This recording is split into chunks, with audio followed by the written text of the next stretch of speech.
তমলুকের তৃণমূলে বিভীষণ কারা, দলে বিজেপির চর ধরতে তমলুক জেলা নেতৃত্বকে বিশেষ বার্তা। নন্দীগ্রাম নয়া চ্যালেঞ্জ। নন্দীগ্রামের শিকড় শক্ত করতে ব্লক নয় অঞ্চল পর্যায়ে জোর দিচ্ছেন অভিষেক। ফেরানো হচ্ছে আনিসুর রহমানকে। 2019-এর দাদার অনুগামীরাই বিভীষণ, দাবি তমলুকের তৃণমূল নেতার। শুভেন্দুগড়ে তৃণমূলের মাথা ব্যথার কারণ নিজেদের মধ্যে গোষ্ঠীদ্বন্দ্ব। তমলুকে দলের মধ্যে বিভীষণ কারা, ধরতে নির্দেশিকা অভিষেকের। তৃণমূলে থেকেও বিজেপির সাথে যোগাযোগ রাখছেন কারা, এই নিয়ে সম্প্রতি তমলুকের তৃণমূল নেতৃত্বকে নিয়ে বৈঠক সেরেছেন সর্বভারতীয় তৃণমূল কংগ্রেসের সাধারণ সম্পাদক। বৈঠকে উপস্থিত ছিলেন জেলা চেয়ারম্যান, জেলা সভাপতি এবং বিধায়করা। সম্প্রতি তমলুকের এক তৃণমূল কাউন্সিলর মুখ খুলেছিলেন দলের নেতাদের অপকর্মের বিরুদ্ধেই। ফাঁস করেছিলেন একাধিক তথ্য। পৌরসভার বকেয়া কর থেকে তৃণমূলের নেতাদের দুর্নীতির কথা প্রকাশ করেছিলেন সমাজ মাধ্যমে এইসব পোস্টের পর রীতিমতো শোরগোল পড়ে তমলুক জুড়ে।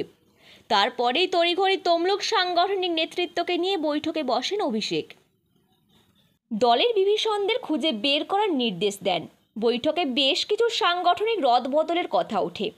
সূত্রের খবর, কোলাঘাট ব্লক সভাপতি সহ আরও কিছু ব্লক সভাপতি পরিবর্তন করা হতে চলেছে। পাশাপাশি তমলুক শহরের সভাপতিও পরিবর্তন করা হতে পারে। সেক্ষেত্রে নতুন বেশ কিছু নাম সামনে আসতেও চলেছে। তবে বৈঠকের পর ফের বোমা ফাটিয়েছেন তমলুকের তৃণমূল কাউন্সিলর পার্থসারথী মাইতি।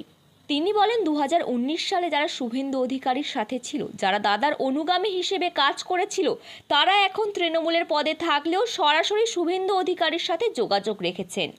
পার্থ মাইতি এও দাবি করেন, 2019 সালে তমলুকে আয়োজিত একটি রক্তদান শিবিরকে কেন্দ্র করে দাদার অনুগামীরা অভিষেকের পোস্ট ছিঁড়েছিলেন তমলুক জুড়ে। সেই রক্তদান শিবির যারা আয়োজন করেছিল, তারাই মূলত তৃণমূলে থেকে দলের বিভীষণের কাজ করে চলেছে। শুনুন, আমার মুখ খোলা বলতে এখনও 8-9 মাস আছে। কিছু দুর্নীতিগ্রস্ত ব্যক্তি তারা দলের কাছে শেল্টার চাচ্ছে এবং দলের এখানকার কিছু নেতা তার দিকে শেল্টার দিচ্ছে। তার বিরুদ্ধেই আমার বক্তব্য। আর বিভীষণ খুঁজতে গেলে এখানকার কোন সময় কি রাজনীতি হয়েছিল সবাই জানে, এবং শুভেন্দুর সময় কারা ছিল। আর যে সময় 2019 সালে যেমন শুভেন্দু অধিকারীও মন্ত্রী ছিল, অভিষেক বন্দ্যোপাধ্যায় এমপি ছিল, আর মমতা বন্দ্যোপাধ্যায় মুখ্যমন্ত্রী ছিল, কারা সেদিন মমতা বন্দ্যোপাধ্যায় অভিষেক বন্দ্যোপাধ্যায়ের ছবি ছিঁড়েছিল? তারাই তো অরিজিনাল বিভীষণ। তারা ঘুরপথে তাদের সেই সময় তারা যারা লিখেছিল যে আমরা দাদার অনুগামী, দাদা ছাড়া চিনি না, তারা হঠাৎ করে পাল্টে খেলো কেন? এটাই দল যদি বিচার করে, তাহলে বিভীষণটা সুন্দরভাবে বিচার করতে পারবে। কে বিভীষণ? এই যে না, অনেকেই আছেন, তারা অনেকেই পাল্টে খেয়ে পদে আছেন, কিন্তু তারা, আমি এটুকুন বলতে পারি, যাদের জন্ম শুভেন্দুর দ্বারা, যাদের প্রভাব প্রতিপত্তি শুভেন্দুর দ্বারা, যাদের অর্থ আজকে যে জায়গায় পৌঁছেছে তা শুভেন্দুর দ্বারা, শুভেন্দুই যার দিকে কন্ট্রাক্টর করিয়েছে এবং কন্ট্রাক্টর বানিয়েছে, তারা কিন্তু শুভেন্দুদাকে ভালোবাসে। তাদের শুভেন্দুদাকে তারা ভালোবাসে। এটা ভুললে হবে না। তারা শুধু স্বার্থের জন্য এখানে পড়ে আছে। শুভেন্দুদার উন্নতি চায়, কেন শুভেন্দুদার দ্বারাই তারা জীবনটা আজকে এই জায়গায় পৌঁছেছে। বৈঠকে উপস্থিত ছিলেন তমলুকের এমএলএ ও প্রাক্তন মন্ত্রী সৌমেন মহাপাত্র। তিনি বলেন, সাংগঠনিক ব্যাপার দেখছেন অভিষেক ব্যানার্জি। এই আলোচনাটা আমরা মন্ত্রগতি নিয়েছি। এটা যা বলার অভিষেক বন্দ্যোপাধ্যায় এবং আমাদের সর্বজন শ্রদ্ধেয় নেত্রী মমতা বন্দ্যোপাধ্যায় বলবেন। তবে তৃণমূলের জেলা সভাপতি সুজিত রায় জানিয়েছে, আসন্ন নির্বাচনে পাখির চোখ করা হয়েছে নন্দীগ্রামকে। গুরুত্ব দেওয়া হচ্ছে আনিসুর রহমানকে। আনিসুর রহমানের ওপর দায়িত্ব দেওয়া হয়েছে তমলুক সাংগঠনিক জেলা পরিচালনা করার জন্য। অন্যান্য জায়গায় ব্লক সভাপতি পরিবর্তনের কথা স্বীকার করেছেন তমলুক তৃণমূলের জেলা সভাপতি।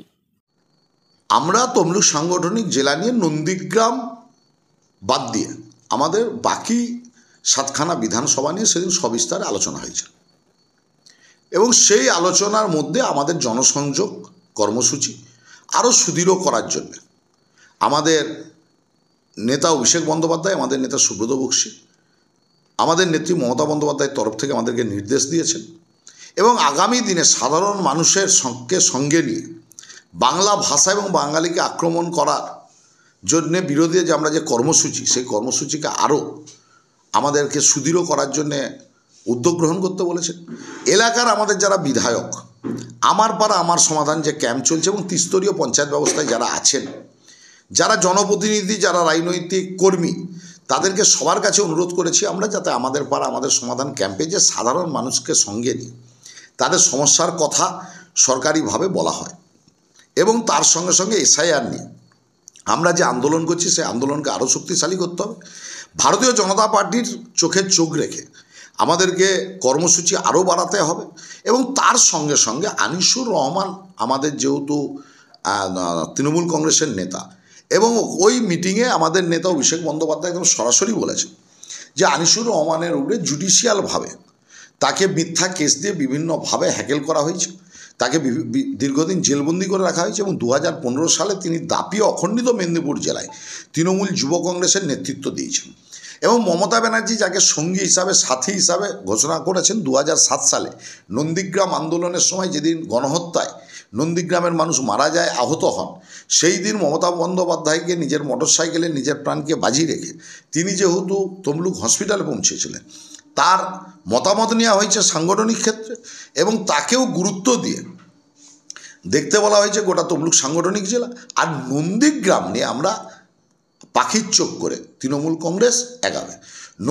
আমরা অন্যান্য জায়গার আগে ব্লক সভাপতি ঠিক হয়েছে, নন্দীগ্রামে আমরা অঞ্চল থেকে অঞ্চল সভাপতি ঠিক করে তারপর আমরা ব্লক সভাপতি ঠিক করব। আমরা নিচ থেকে নন্দীগ্রামে উপরে উঠব এবং নন্দীগ্রামের সর্বস্তরের নেতৃত্বকে আরও বড় পরিসরে সর্বস্তরের নেতৃত্বদেরকে নিয়ে আমাদের নেতা অভিষেক বন্দ্যোপাধ্যায়, আমাদের নেতা সুব্রত বক্সী একটি সভা করবেন এবং নন্দীগ্রামকে আমরা বুথ স্তরকে আরও যাতে শুধু নন্দীগ্রাম নয়, তমলুক সাংগঠনিক জেলার 2247টার বেশি যে বুথ আছে সেই বুথকে আরও শক্তিশালী করার নির্দেশ উনি দিয়েছেন এবং সেই ক্ষেত্রে আমাদের সর্বস্তরের নেতৃত্ব বিধায়ক ছাড়াও অবশ্যই আনিসুর রহমানকে গুরুত্ব দিয়ে দল আগামী দিনে কাজে লাগাতে চাইছে।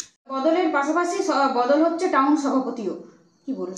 সার্বিকভাবে গোটা জেলা নিয়ে আলোচনা হয়েছে, জেলা স্তর থেকে ব্লক স্তর এবং অঞ্চল স্তর, আগামী দিনে বুথ স্তরেও পরিবর্তন হবে। তো সেই ক্ষেত্রে দল সক্রিয় গতিশীল সংগঠন করতে চাইছে। এখানে পরিবর্তন করার অর্থ তাকে দল থেকে বাদ দেওয়া হচ্ছে না, তাকে হয়তো যিনি ব্লক স্তরে রাজনীতি করতেন তাকে দল ভাবছেন যে ওনাকে জেলা স্তরে রাজনীতি করার সুযোগ দিয়ে কাউকে ব্লক স্তরে আবার নতুন করে দায়িত্ব দেওয়া। তো সেই ক্ষেত্রে পরিবর্তন মানে দল থেকে বাদ নয়, আলোচনা সাপেক্ষে এখনও অবধি কোনো সিদ্ধান্ত গ্রহণ করা হয়নি যে কাউকে দল থেকে বাদ দিয়ে দেওয়া হবে।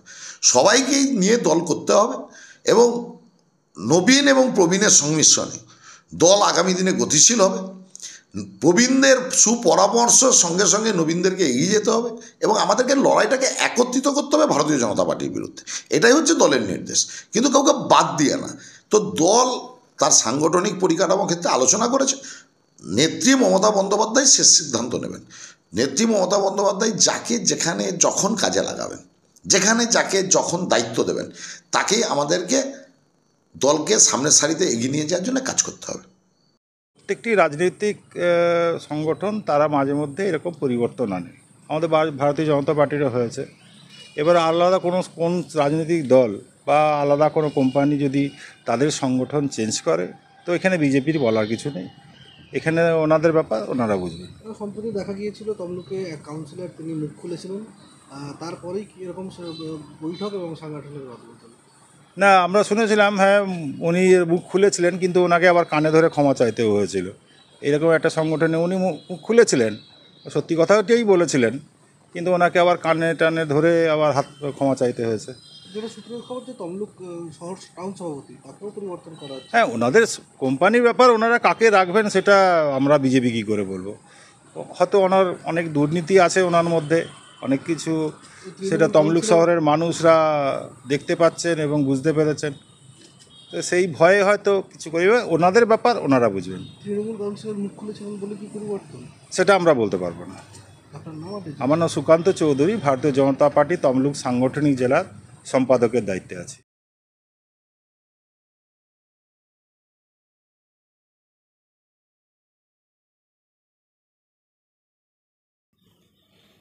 ব্যুরো রিপোর্ট, বাংলার কথা।